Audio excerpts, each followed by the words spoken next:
All right, back for another Monday. Yep. He's live. Um, Mike's a legend, and the Godfather. Oh, That's good. yeah, That's two can good help. things. It helps. Before we get rolling, I want to make sure we talk about obviously our number one thing that we're doing. We've been just crushing this, both me and Mike Farrell, on just doing these prospect promos, and the results have been tremendous. Everyone's really enjoyed them. The reach has been magnificent. If you have a chance to check out, go to myfootballcamps.com/D1 or nucsports.com/D1. You'll see all the information on there.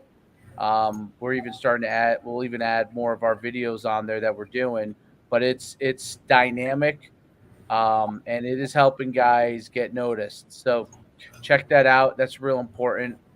Um, Mike, what do you think of some of the stuff we've been doing lately on there? Yeah, I mean it's fun. It is really interesting to see some of the comments, that people make. It's not there's nothing negative. Everybody's been happy with it so far, and even fans, they've never heard of these kids before. So I've had a few people that say, is he big enough, to play this position, or just sort of ask questions about a kid that no one's ever heard of before. And it's going to be more exciting too as they start to pile up offers. We got a few kids that got offers already, but as the football season moves forward, we're going to get more and more of those kids. And yeah, it's just unique. I like the opportunity, and I just think it's one of the more fun things that I've been able to do since being independent. I love writing and all that stuff, but I'm still a scout at heart. And, you send me a kid and I'll find out what he needs to work on and what he's good at. Yeah, it's a ton of fun looking at what they do and then talking about it and sharing that with as many people as we can. And then, like I said, it's all platforms too. So you're sharing it all your social. I'm sharing it all mine. I started doing on my YouTube segments that I did for these kids, taking those segments and putting really nice cover art on it. So when people see it, it pops off, and they'll pop off their stories. So really cool stuff. We want to touch base on that, and want to announce also a great partnership we have coming up with Youth One, around these promotions. That's an organization that's really focused on the younger athletes. So we've done a lot of the I would say sophomore, junior, freshmen. You're going to have some eighth, seventh graders, some ninth graders. So it's a great partnership working with them on that, and we just finalized that this weekend. So that's pretty exciting. Yeah, that's going to be a big one. And there'll be others, whether it's youth or whether it's under the radar, whether it's, I mean, honestly, I get kids reaching out to me in the portal. I haven't even thought about that yet, and I really don't have it in my head to think about that yet. But kids who need exposure through the portal too, I mean, that's going to eventually be part of the business also, because they go off to a school, whether it's a small school and they do really good, but no one knows about them. The platform, I mean, every college coach covers that Farrell portal. They're on it. I get constant DMs from schools, smaller schools mostly, that don't have the staff. Who are the top offensive linemen left in the portal? And I tell them, well, that's not free, but if we do have a kid who's in the portal and wants, that type of attention, then we have a way to get that attention for him. So, and it's also those guys who overshot maybe, or just went to a school where the depth chart is too deep. Yep. And they have film from high school. They don't have a ton from college. They got practice film from college and things like that, and just need a little boost, because they can't do it themselves. So they reach back to their old high school coach to try to help them. But, when a kid was being recruited heavily out of high school, and he's in the portal, it's a completely different story. That high school coach is no longer getting his phone calls picked up or his text messages responded to, because his kid isn't, a 40 offer kid that they're trying to recruit for 4 years. Now he's in the portal. and maybe they don't care why he's in the portal, but they should. So that's another area I think it's going to crop up too. But the partnerships are just going to start rolling in, and I think that's exciting too, because I want more of these. I want to get behind. Right now I got a good steady flow. I want to fall behind. Yes, right. Absolutely. That's a great place to be. And, for us, we have our big camp of the summer that comes up, our top prospect camp. We're going to be working with a few colleges now on that. So in the past, we've always stayed out of that realm, but there's a few of the FCS and D2 schools that are going to want to work with us on that. So that'll be pretty cool down in Savannah, Georgia. And that comes up in July. So, all right, let's get to some of the meat and potatoes of what's going on right now. What would you rather start with, your list? Let's start with Arch. Let's go to the running back after. Let's start with Arch because it's done. It's finally over, so we think. I mean, he still could decommit, but he chose his school finally, and it was, I forget what day it was. It was just I think it was Friday. It was a very laissez-faire, hot, sunny Friday, slow news day, and then all of a sudden my phone started blowing up, and it was Arch to Texas. And we talked about it last week. His teammate was committed there on the same visit Arch took. So the strategy, I believe, that was in place was if Arch commits with his teammate, no one's going to care, and they're all going to think he's a throw-in. If Arch committed before his teammate, less people would care. So you let your teammate have his sort of moment in the sun, and then a couple weeks later you decide to announce. And I think it's a good fit. I will say this: there's 3 schools that were involved here: Georgia, Alabama, Texas. All of them win, and I'll tell you why. Alabama wins because they don't have to deal with the Arch Manning madness. And I'm not talking about the family. I'm just talking about Saban and Manning. Every time Arch Manning throws an incompletion, they're gonna do a side by side of Saban and Peyton, like on camera every second of every day because they're such big personalities.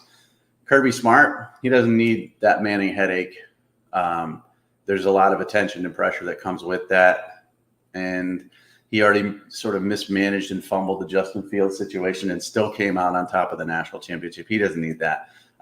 Texas needs it. They need this bump. They got 5 commitments since Arch committed last Friday. Sark needs this bump. He needs this sort of juice in the recruiting world. So everybody won here. Yeah. And his tight end, I think, is Will Randall, right? Is that who committed to Texas too? So good player. Good player. I mean, some places have him as a 4-star. I think he's a 3-star. I think he's I think he's not quite Texas. I don't think they would have taken him had it not been for Arch, but a good player for sure. Well, I think that definitely helped in the recruiting process because that's his favorite target and obviously good friends. So, nowadays I think that's even, I mean, it's always had an impact, those kind of things, but definitely when you have one teammate that's going there, you saw it with the Michigan State wide receiver last year, transferring in the quarterback. They had that connection. They were teammates in high school. And so those are the kind of things that I think you'll see a little bit more of that, I think, going forward, just because players are a little different now, the comfort level, and they want to have that certain level of comfort. What I thought was interesting. So a couple things. I saw something that Arch is going to still visit a couple schools besides Texas, right? And that so I thought that was interesting. Some people were like, what does that mean, right? And then the other thing is obviously the Quinn Ewers situation, even though by the time Arch is ready, Quinn Ewers, if he's doing great, may already be an NFL guy at that point. So what do you think about those two things? Well, first of all, I don't think he's going to visit any place else unless Sark gets in trouble. As far as job security, if the season is a disaster, then you're going to see him looking at other places. And I don't think there's any outside programs. LSU was mentioned, Florida was mentioned as outside programs that might be of interest to him. I don't think that's the case. So I'd be surprised if he took other visits. And if he does decide Texas isn't the place, Sark's under, fire and under pressure, I think he just goes to Georgia. But the June commitment, there's two sides to that. It was like, okay, we can't wait because we're not going to get this recruiting bump if we wait.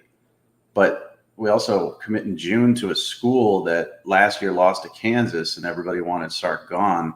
So it's a tough balance, but they got 4 offensive linemen to commit in the last week, a wide receiver as well. And that's the important part about this commitment, is to get this 2023 class as strong as possible so Arch can have that success. Now he's going in as 2023. Let's say Ewers beats Hudson Card and plays this year and then plays in 2023. That arm, forget it. I don't care. You can have an average career like, I'd say Matt Stafford had an average career at Georgia, right? Didn't set any records. And that arm's going to get you drafted in the first round. So I think 2022, 2023, Quinn Ewers gone, and then Arch takes over after that. But the first question I got was, is Quinn going to transfer again? No. Arch Manning is going to be a senior in high school when Quinn Ewers is playing this season. If he can't beat Hudson Card, yeah, he'll transfer, but not because of Arch Manning. I agree with that.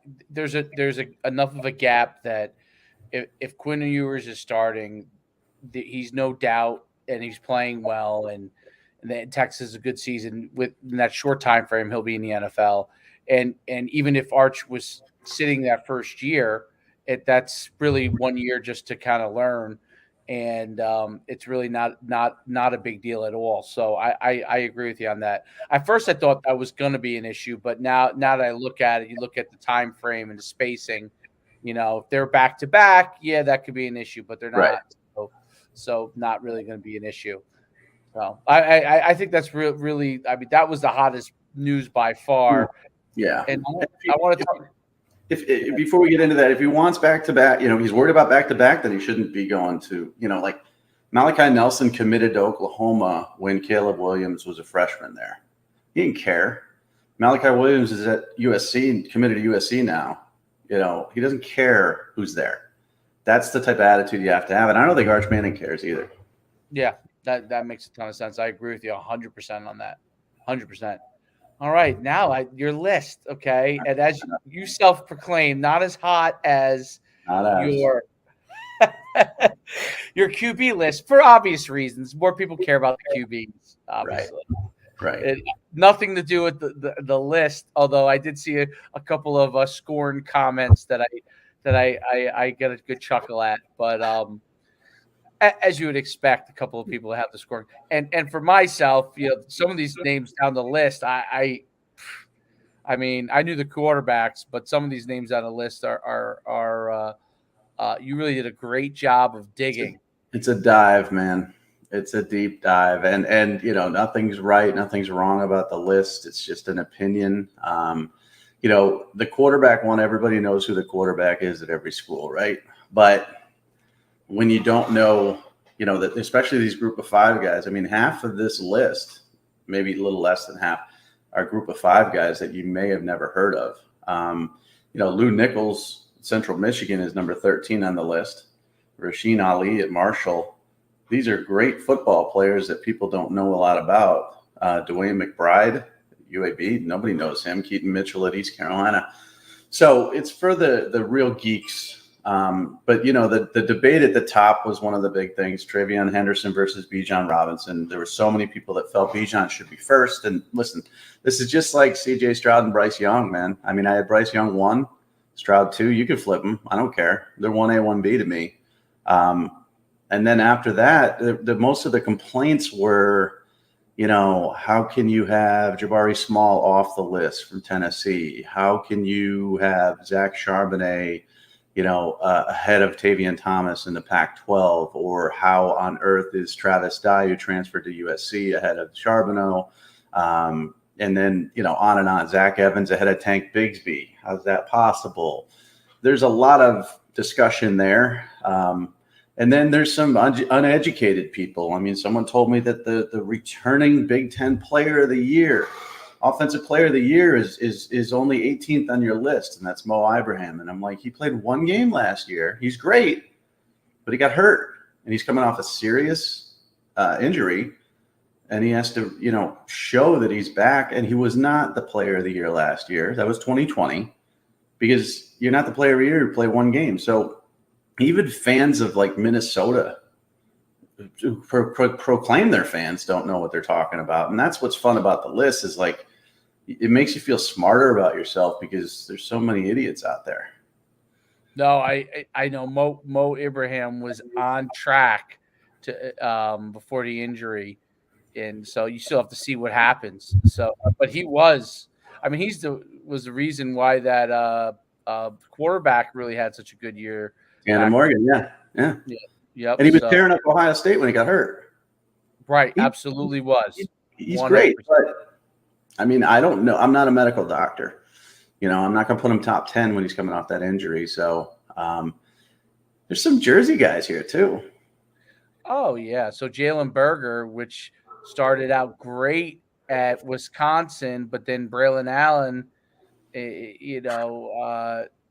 took over there. And so, in Wisconsin, the way it works, they do use two backs, but that first guy is the workhorse. So, you get in a position where you're not going to get as many touches. And the guy who gets the ball at Wisconsin, Braylon Allen, statistically, just because of the way Wisconsin plays, could end up being better than all those guys statistically, just because of their power offense. But yeah, Jaylen Berger is a guy that has great potential. At 29, he started off, he looked like he was going to be a megastar. In Jersey, I want to say he was the top guy out of Jersey out of high school. He was, yeah. Yeah, and he's big, he's strong. He's got that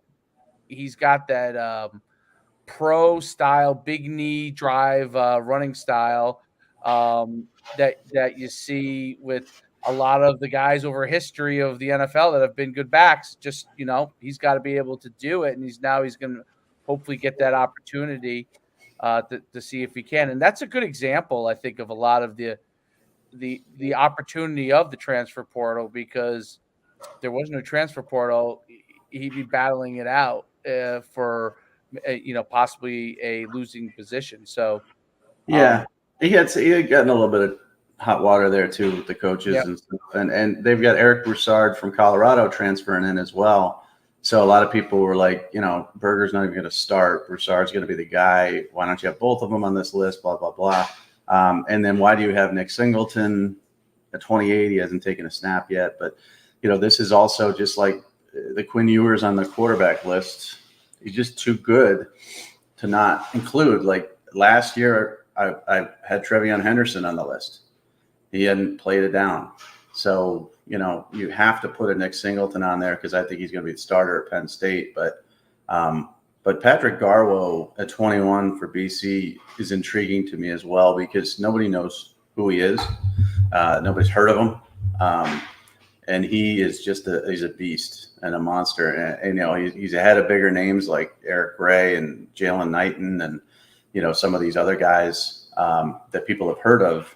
And just behind Kendall Milton, who was a 5-star kid coming out of high school, who's going to split time with Kenny McIntosh. I could have flipped them. Kenny McIntosh at 45 could have been higher. But watch out for that kid too. Now I think he's a New York kid, not a New Jersey kid. But yeah, some guys from your neck of the woods here are very high on this list. But it's all going to come down to Trevion Henderson, Jahmyr Gibbs in the national title game, and which guy can get it done, because I think that's where we're headed, is Ohio State versus Alabama. Yes. I say that 100%. And you know what? Alabama's got other guys probably behind if something ever goes down. So, Bijan, I looked at the list. The first thing that I thought was that Texas people would have an issue with Bijan being 2. And you could, you're right. You could argue for either one of them. Deuce Vaughn is an unbelievable player as well. And then obviously, down the list, probably some people said, hey, Will Shipley, what's up with him being 17? Carried that offense last year. Carried him. Yep, but absolutely. He got hurt too. So yep. Well, here's what's interesting about Garwo. The system is a big deal, and John McNulty being the offensive coordinator at Boston College now, the new offensive coordinator, he was the offensive coordinator when Ray Rice was the running back at Rutgers, when they had all that kind of pound the ball stuff going on. So that's a guy that could end up having a ton of yards in that kind of system. He loves to use 2 tight ends. He loves to pound the ball and go play action. So combined with the quarterback that they have there, that really, it seems like those 2 players fit that exact kind of offensive coordinator philosophy for them. Yeah, Djokovic is a big running back himself. He's a quarterback, but he can run. So you got to handle that. They've got a big, strong offensive line. Now, they lost Mahogany for the year, which is upsetting me because he was one of the top 2 offensive linemen in my NFL draft list. And nobody had heard of him either. So that's a big blow to them. The good news is he's already said that he's going to rehab and come back. So he'll be there for the 2023 season. But BC is going to have big physical offensive linemen. They're going to run the football. 2 tights, as you mentioned. This isn't going to be the Andre 2000 year of Andre Williams, where Adazio just always ran the football. Ryan Day was his offensive coordinator. He couldn't get a pass play called. It's not those days. But it will be a run-heavy offense, and he'll put up some big numbers. And, Utah, man, Tavian Thomas is great. I think he had 16 touchdowns last year or something. He puts the ball on the ground a little too much. Chris Rodriguez at Kentucky's great. He had some off-field legal issues this summer. The reason Tank's 12 is because I think his backup, Jarquez Hunter, is better. It hasn't played out that way yet, but Jarquez Hunter at 44, he's going to shoot up this list if he's healthy, but he's coming off a knee injury as well. So just so many question marks. And then Sean Tucker, the Syracuse guy, gets no attention. So it was good to see, some of the non-traditional powers like Kansas State, Syracuse, getting guys in here, Kentucky, and down to Illinois and Chase Brown. There's great running backs everywhere. This took a lot longer than the quarterbacks in my mind, just to dig through, who's going to be the guy, who could be the guy, how do they set up their offense, will they split carries. Quarterbacks was a little bit easier because there's one, but as you see at the end, I've got 2 guys from the same team at 49 and 50, and I just threw my hands up and I don't know, you could flip them. That's the App State kids? Yeah, they're both really, really good. And, there's a lot of teams with multiple running backs, that could have been included in here. Michigan has Blake Corum and Donovan Edwards in here. Tyon Evans at Louisville, but they've got 2 other really talented running backs there. Raheem Sanders at 32 at Arkansas, but their running back room is deep as well. And it came down to okay, why do you have 2 running backs from some schools, and where's Roshan Johnson from Texas? He's Bijan's backup, but he's really, really good. And it's just how do you fit them all in? And Roshan Johnson could be, top 40 in this list by midseason. I love how you found some of the small school guys. That's the thing you have guys like Kamar Wheaton, who's everyone thinks is going to really have a big year. But then you went and found a guy from UMass. UMass sucks, but Ellis Merriweather is not the reason they suck. And Donnie Brown's back there for the 15th time. He'll tote the rock, and he'll be the big part of that offense. Now they're not going to win football games, but no one's ever heard of Ellis Merriweather ever. But he's a 1,000-yard guy, and it probably could be a 1,500-yard guy next season. Now I wonder, Don Brown is now the head coach, right? So yeah. Don Brown, the last time I think he was head coach, maybe I'm wrong, was the 90s when he was at Northeastern, right? Or he was UMass since then. So he was UMass, then he went to BC, then he went to Maryland. No, he went to Maryland, then he went to BC. He was at UConn for a little while, but he was the head coach at UMass. After Whipple, or previously, I think it was after Whipple, yeah. Okay. And then he became a coordinator, and now he's back full circle back at UMass. He was a great coach there at UMass. They were, this was a different UMass. This was like, I don't even know when they were FCS, I believe, at the time, but they were always in that playoff, the FCS playoff under Brown. And they ran the ball very well because he's an old school, defensive coach, but he's also a ball control guy and control the clock and all this other stuff. And so Ellis Merriweather is going to get a lot of carries there if he stays healthy. And again, this is the other thing about these running backs. I mean, last year Mo Ibrahim, heading into the season, was clearly a top 10 back, maybe top 5. I can't remember, and he gets hurt game 1. And they had so many, Marquise Irvin's a guy who transferred from Minnesota to Oregon, part of that deep running back room that Minnesota has. And he's not on this list, but he could be a star because Oregon lost, Dye to USC. Verdell went to the NFL. I mean, they need a guy, and Marquise Irvin could be that guy and could be as high as, top 25 on this list by midseason. Absolutely. There's no doubt about it. Great list. I mean, Frank Gore Jr., Chris Tyree, which is David Tyree's son, I'm assuming. The fun part about this was that some of the running backs actually jumped in and commented. They did? Yeah, like Cam Peoples did, and he's like, thankful but underrated. Frank Gore Jr. chimed in, thankful, but I'm going to prove people wrong. And it's really Keaton Mitchell jumped in. It's not, the small school guys that get no attention jumped in, but Frank Gore Jr. There's nothing to prove wrong. 42 in the country at a school where you don't get any attention. Your last name is Gore, yes. Your dad's an NFL Hall of Famer in my mind, but 42 is still pretty good. But the hunger that you see from some of these guys, Rasheen Ali at 16 also chimed in. They want to be great and they want to be known, and that's the fun part about the draft too. Is like none of these guys. Bijan could be a first rounder. Trevion the following year could be a first rounder. Everybody else, I don't see. At first round, too. Maybe Braylon Allen, but, it's – so you got to be that second, third round guy, and it could be from a small school. A lot of them are from small schools. There's no doubt about it. First round is very, very – you might get one.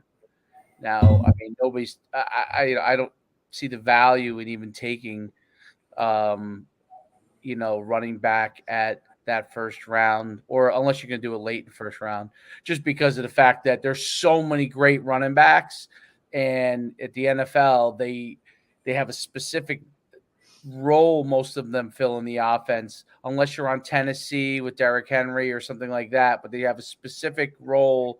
They've got to be able to be, most of these guys are 2-down guys. This running back's in on the first 2 downs, and then third down, someone else is coming in. Very rarely are guys in for all 3 downs. Well, look at the guy taken high too. Saquon was taken high. He's had injury issues. Leonard Fournette was taken top 5. He's good, and now, but he's playoff Lenny. He didn't, wasn't top 5 caliber pick. Christian McCaffrey's battling injuries. Ezekiel Elliott looks like he has no gas in the tank already, and he was just paid as the highest paid running back 2 years ago. The running backs, they wear out and injuries are an issue, and that's never going to change. So a lot of people put draft capital in running backs, and it didn't pan out for them. So now they're cautious. Now, again, Abijon Robinson, so special, could be a top 10 pick. Same with Trevion. But the other guys got to hope to slide in the end of the first round. I have a question on that. I wonder, is it because they share roles more that they're not as I just think back to when we grew up, right? Small guys like Tony Dorsett carried the rock a million times, right? I had Eric Dickerson, Herschel Walker, all these guys, Barry Sanders, Marshall Faulk, Emmett Smith, Marshall Faulk carried it a million times. Why they're wearing out in the same time frame that the old, you go back to Earl Campbell and Jim Brown. they wearing out in the same kind of time frame, maybe earlier than those guys did, but with less carries. I wonder why that is. I think it's cyclical. You do get your workhorses like, Derrick Henry he was a second round pick, and he got hurt this past season. I mean, every running back's going to get hurt. The interesting part about it is you mentioned some of those guys in the 70s that had shorter careers, Earl Campbell with knees, and Jim Brown was by choice, Gale Sayers choice. Now they're getting hit. Like Rashawn Gary's a linebacker, okay? 6'5", 290-pound linebacker. And that guy's coming at you in space. And now they're getting hit. And they're getting hit low. And it just crumples you. I mean, you weren't getting hit. Tony Dorsett was never getting hit by 6'5", 290-pound guys with a 8-yard running start. He was getting hit. And maybe being little helped him. And he was resilient and lucky. But I just think that the size and speed of these defenders, like you see at the combine every year, these guys just get bigger and faster. It's scarier looking. And if they hit you in the open field, you're going to get leveled and hurt. I mean, it's just, there's no way not to when every linebacker's 260 plus. And the weak side guy could be, 265 and a guided missile. I think that, and then if you get into the secondary, there is no DB they're trying to hit you up high. They all chop at your legs. So that has to wear on you a little bit too. You're not getting hit with the same velocity that a D-line or linebacker hits you, but they're chopping at that.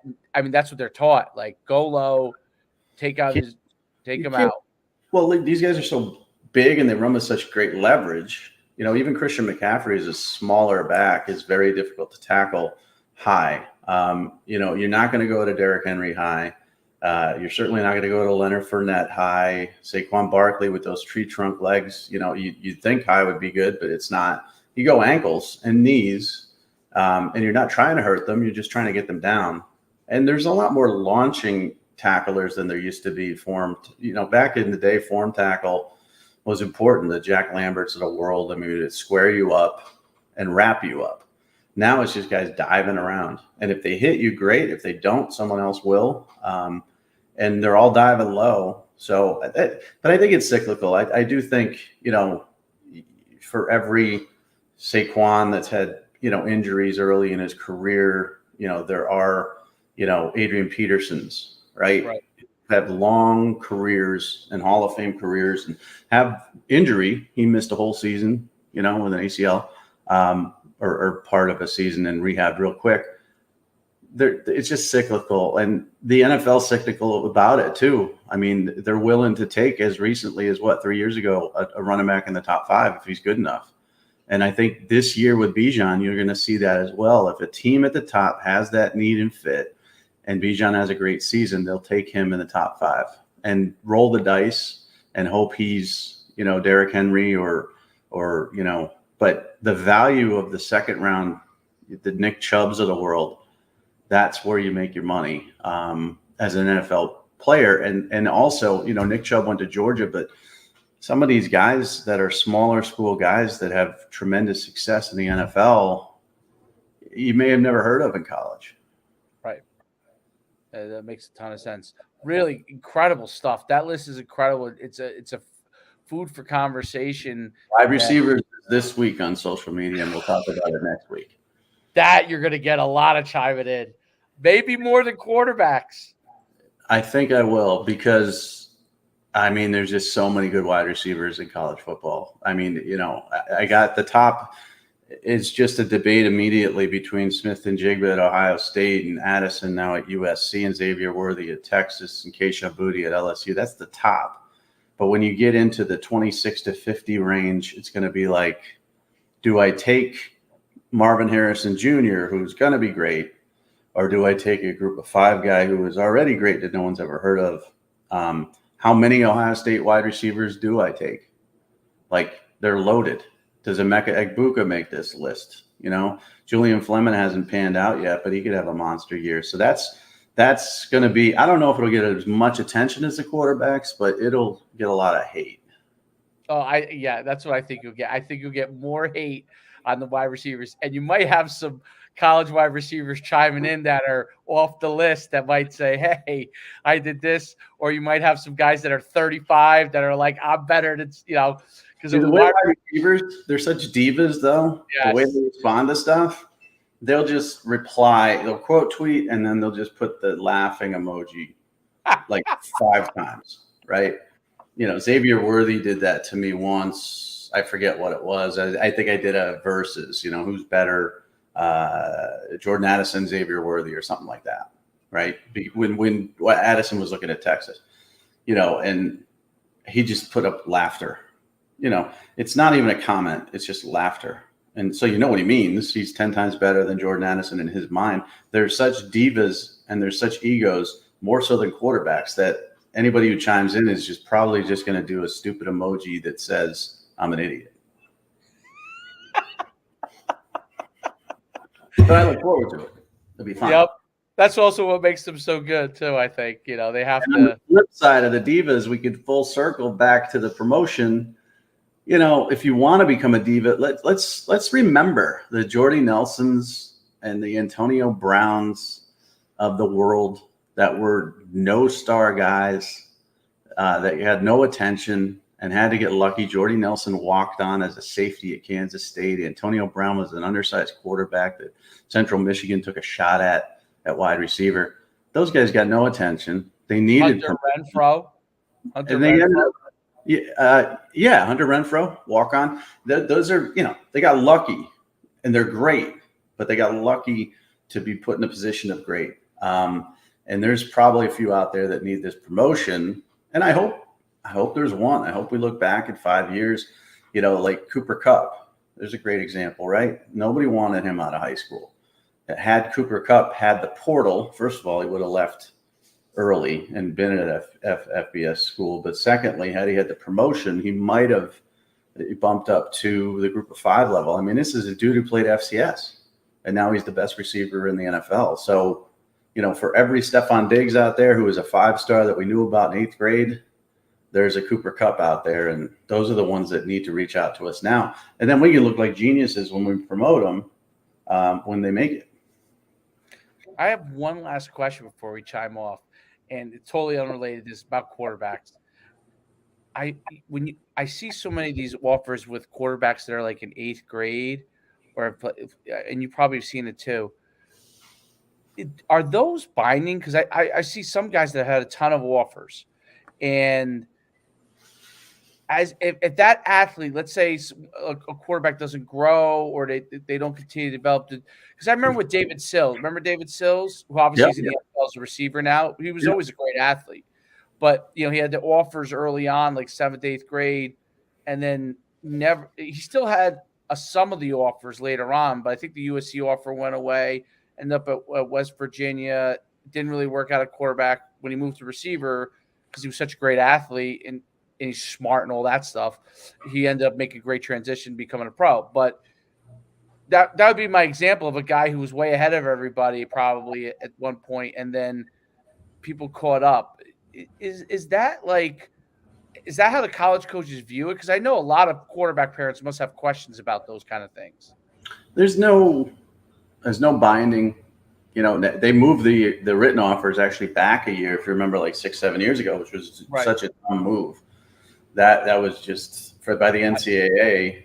It just made things worse because they were trying to cut down on decommitments. If you remember, it's so funny to think like 6-7 years ago that decommitments were the biggest problem in college football, right? Now you got NIL and transfer portal and all this stuff. But back then, decommitments were a big deal, and everybody's like, oh, So I thought they should do binding offers by September 1st of your freshman year. And then you'll have less offers the kids can commit to. Schools will take them and then run them off and all this other stuff. Or they'll just throw out an offer to a kid in 7th grade that someone else has offered, and it's not binding. The kid calls up, tries to commit, just say, well, we're going to keep an eye on you. Well, why'd you offer? Well, we're going to keep an eye on you, So it's not binding. And Davis David Sills is a great example of that. Lane Kiffin offered him in 7th grade, and Lane Kiffin was long gone at USC by the time that kid became a senior in high school. And I will tell you this: as a quarterback, you want to handle yourself the way David Sills did, right? So when he was offered as a 7th grader, he was from Delaware. I was like, oh no, because that was my region. I was national, but I also had a focus on the Mid-Atlantic region. I'm like, he's in my state. I got to deal with this. His dad's going to be a pain in the ass. He's going to be a pain in the ass. I could just tell. And I was so wrong. The dad was fine. I saw him at so many of your camps, right? He was great. He was great. Great kid, great teammate, always wanted attention for his teammates. And just a kid that when you saw him have success as a wide receiver, you're like, I didn't know he was that good an athlete. One thing about David Sills, if you remember correctly, is he did have amazing hands, right? So whether it's ball control as a quarterback, or if they were just tossing the ball around at one of your camps, he would make one-handed catches. He'd make one-handed catches behind his back and all this other stuff. But I never knew he could run, because it was 7-on-7. He didn't run at his high school that much, and I thought, this kid's not an athlete. He's a quarterback. And then he turns into a wide receiver. But he handled himself and his dad as well as anybody could have. So if you do get those offers as a young kid, first of all, it means nothing. Tate Martel got an offer in 7th grade, committed to Steve Sarkisian at Washington. Okay, that was 180 years ago. He had since, decommitted. Sark has since went to USC, went to rehab, went to Alabama, went to Texas now. I mean, so many things have changed since then. And Martel, flipped and he committed to Texas A&M, and then he committed to Ohio State, and then he transferred to Miami. I mean, Martel ended up being horrible, doing nothing. And he had those offers in middle school. It means nothing. None of them are binding. Your commitment isn't binding either. And if it changes your head, which it did to Tate Martel, changed his head, you're going to ruin yourself. I think that's the biggest thing, is that you've got to stay focused, because they can go away. You're right about David Sills. He was really remarkable in how he conducted himself for someone that had offers that are. I do remember him going 10-2 in a broad jump as a sophomore at one of our camps, which was eye-opening. Yeah, that was eye-opening. That's crazy. And you remember, I mean, I don't think he ever lost. Did he lose a 7-on-7 tournament at any of your camps? Always win. Maybe he lost one time. I don't know, but he was always in the final. There's no doubt, always in the final. And the guys who, because I remember he had the adopted brother who went and played at Mississippi State. I think it was Mississippi State as a receiver, and they really, their family used to take care of a lot of the kids that were on that team. I remember that. So. But you're right. Rich people that just didn't come off as that way. And the dad was a millionaire. I mean, multimillionaire. Yeah, and he let the coaches handle it. He let David handle it. And there was a lot of pressure for that kid. I mean, he didn't pan out as a quarterback. He went to JUCO, if you remember, and then nobody wanted him at JUCO as a quarterback. So he went back to West Virginia and then ended up as a wide receiver. So he's a great story. And wide receiver put up crazy numbers one year, 1,500 yards receiving or something. And unstoppable on that little inside post. Unstoppable. So that's kind of a neat story, and a polar opposite story of a Tate Martel, who's not a bad kid. But he just, he's undefeated at Bishop Gorman, never lost a football game. He was cocky. He was undersized, so that led to a little bit more of his cockiness, and just made bad decision after bad decision as to where he should go and who we should play for. And now he's the guy that, you put out a ranking on a kid who may be 5'11" as a quarterback, and he's going to suck like Tate Martel. And that's what, whereas the opposite is if a kid moves from quarterback to wide receivers, he could be successful like David Sills. Just polar opposite trajectories through the career. Yep. Pretty awesome. All right. Well, like we've talked about before, check out myfootballcamps.com/D1 or NUCsports.com/D1. We got a great new partnership with Youth One. So a lot of the athletes that end up coming through to different programs. A lot of them start at Youth One, so it's a great time to talk to them. Also, at MikeFarrellSports@gmail.com, I have a dedicated salesperson now. So if you do email me at MikeFarrellSports@gmail.com, you're going to be put in touch with somebody who's going to communicate with you. And then if you decide to purchase the program, then you'll be communicating with us. But you're going to get a little, because we get a lot of them, and sometimes you can't put the personal attention on each one of them. So I do have somebody who's going to handle that. And I've known him since I was 10 years old, trust him. And he's going to sort of guide you through. And then the other part about this that I've, kind of been excited about is the long-term understanding, like the one-time promo, which is great. And it's the one that sells the most. Sometimes it's enough, sometimes it's not.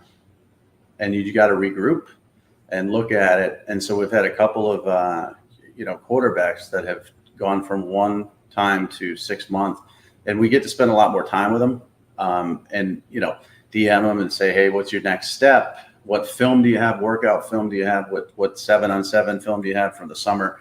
What new stuff can we put up to keep you in mind? Because now they're going to be mentioned in July and August when nobody's mentioned, and then into your season. Then you get the season film, in October, and then into the early signing period and all that stuff. So it's smart to stay in for the long haul. Don't try it and just say, oh, geez, I didn't get my Alabama offer. That's not how this works. It's constantly keeping your name in the news and keeping your name up there for people. And even after you sign with an FCS school or maybe a smaller school than you want, but the portal, you got to keep your name out there. There's no doubt about it. That's the name of the game. So for next time, make sure you check us out. You can check out Mike Farrell Sports. Okay, he's on every social media platform. You can go and find him there. You can find me at Coach Schumann. And listen, you type it into Google. I mean, you type those 2 words into Google, you'll find us. So if you're not navigating, you type that and you'll easily find us. And we want to help you. Want to get you in a good position. We love doing this stuff every week. We give you a little excitement of what's going on in college football and recruiting, and let you know the things that are out there to give you guys an opportunity to really succeed. Anything else, Mike? I might have jury duty Friday, so say a prayer for me that it gets canceled on Thursday. I've been canceled every time. I've never done it. So it's knock on wood, and because if I have to do jury duty Friday, I could tell you I'm probably not going to do this podcast Monday, and I'm going to have to just pray for me. That's it. Yeah, I've done it once, and luckily they one said day. It was one day. I had to do it one. I think it ended up being 2 days. So we went in there. They picked me. It started the whole process. The next day we came back. We sat there the whole day. They negotiated whatever was going on, and then the following day we came in and we did nothing. The one whole day we just basically sat there. And you can't have your phone, right? I don't remember what it was, but it was probably something like I think it was something like that. And then the next day, this is quite a while ago. The next day they came in, and we were ready to go in for start hearing everything, and they settled, and that was it. We were done. You got lucky. I got lucky. Yeah. And you served, so now they don't bother you much anymore, right? Correct. So it counts as serving. Yeah, it counts as serving. See, I keep getting canceled, but they keep sending me one every year. I don't know. There's no winning. Like if I serve, then I'll end up getting on some sort of crazy murder trial for a year and sequestered. And if I don't serve, they're going to keep coming at me with these. So I chose. They gave me July 1st, a Friday in the heat of July, and I kept it because I've heard that Fridays and Mondays are the days that are most cancellations. So usually I pick a Monday, but I stuck with this Friday. So we'll see. If you don't see me for a few months, then because if you can't have your phone, I will die. I'll just die. I can't remember because it was a while ago. but it was. I can't imagine they're going to let me sit there and tweet all day. No, I know I remember thinking when they came and said it, I was like, oh wow, I got lucky because they're, in a sense that, I mean, I wouldn't mind serving on just for the process for a shorter case. I think it's kind of interesting, but to be on, like, if you're sequestered for a month, that's tough. It's very tough. So, and stuck with the same 11 people every day for like 10 hours. I can't do it. So let's just say a prayer that I don't get selected. And if I don't, then I'll be back on Monday with you. All right, perfect. All right, till next week. Make sure you check us out. And if you have any questions, we're always there for you. We'll see you soon next Monday on Legends Live.